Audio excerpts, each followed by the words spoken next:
everyone! Today I will be presenting a topic focused on issues relating to equity, diversity, environment, and society in Guelph, Canada, where I chose to travel to continue my research in Dr. Prosser's group at Guelph University. Let's dive into the fascinating history of the city. Guelph is a city in southwestern Ontario, Canada, known as the Royal City. Before European settlement, First Nations peoples used land on present-day Guelph as early as 11,000 years ago.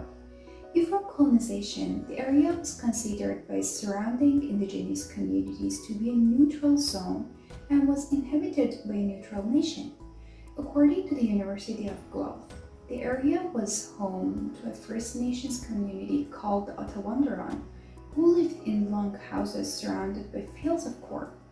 The majority of this nation, about 4,000 people, lived in a village near Morristown. And in 1784, the British Crown purchased a tract of land that included present-day Guelph from the Mississauga people for approximately 1,180 pounds. John Galt, the first superintendent of the Canada Company, was hired to help colonize Upper Canada. He selected Guelph as the headquarters of this British development firm. Galt was a popular Scottish poet and novelist who also designed the town to attract settlers and farmers to the surrounding countryside.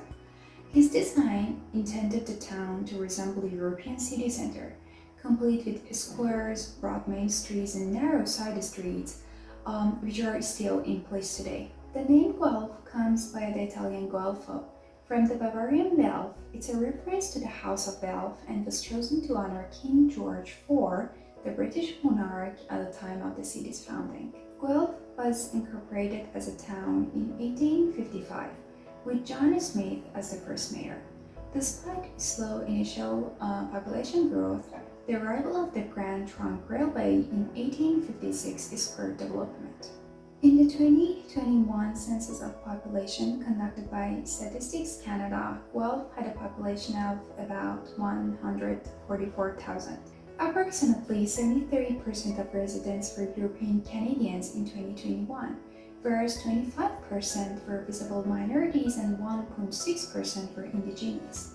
The largest visible minority groups in Guelph were South Asian, Black, Chinese, Filipino, Southeast Asian, Latin American, West Asian, and Arab. Guelph, Ontario is home to several historical sites that serve as reminders of its rich past. The Basilica of Our Lady Immaculate, an architectural marvel in Gothic Revival style, is a prominent landmark. The Old City Hall, a prime example of Italian Renaissance architecture, and the Guelph Civic Museum explore the city's history. Guelph, like many other cities, hosts a variety of festivals and events throughout the year that celebrate its culture, art, music, and community spirit. The Hillside Festival, an annual celebration on Guelph Lake Island, features a mix of music, art, and workshops with a focus on sustainability.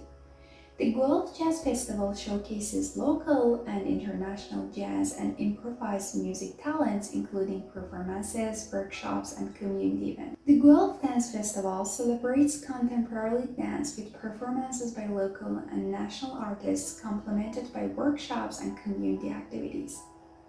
Guelph plays a significant role in education. The University of Guelph was established in 1964 through the combination of several institutions, including the Ontario Agricultural College, the Ontario Veterinary College, and the MacDonald Institute. The main campus is located in Guelph, with the university's footprint extending across various lands within the city. The presence of the Ontario Agricultural College, or OAC, is a significant part of the university's history.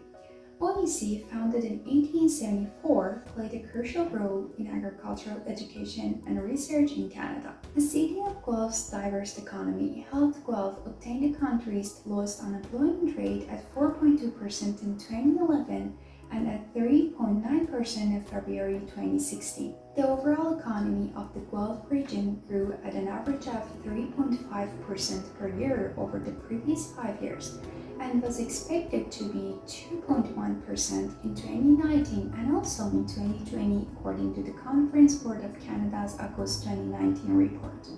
Guelph's industrial landscape is characterized by a diverse mix of sectors that collectively contribute to the city's economic vibrancy. Historically rooted in manufacturing, Guelph has been a hub for automotive production and aerospace industries. The city's connection to agriculture is reflected in a robust agribusiness sector, encompassing agricultural research and food processing. With a growing focus on sustainability, Guelph has seen the emergence of a dynamic technology and innovation sector, fostering companies engaged in software development, environmental technologies, and green initiatives. It is well known that pollution has profound effects on human and environmental health. In Canada, contaminated sites that arise from commercial, industrial, or waste disposal activities are a major source of pollution, with contaminant concentrations that can often pose a human or environmental health hazard. Also, clean water access remains a critical issue, with some communities facing contamination challenges due to inadequate infrastructure. Federal contaminated sites are those which federal governments are responsible for. These sites disproportionately affect Indigenous people. For example, in Canada, there are an estimated 4,486 federal contaminated sites on Indigenous reserve land, making up over 20% of the total sites, although reserves make up only 0.5% of the total landmass. Many Indigenous peoples in Canada have traditional ties to the land, including as an integral part of food systems, language, culture, community, and spirituality. The health of Indigenous communities cannot be understood independent of the health of the environment, and thus, contaminated sites present unique challenges to Indigenous people. One of the most notable challenges is the impact of contaminants on Indigenous food systems, including agriculture and subsistence activities such as hunting, gathering, farming, and gardening. As an example, the First Nations Food and Nutrition Study in Canada recently sampled traditional foods from 92 communities, measuring 2,061 samples and finding many of these to have elevated concentrations of mercury, lead, cadmium, and arsenic.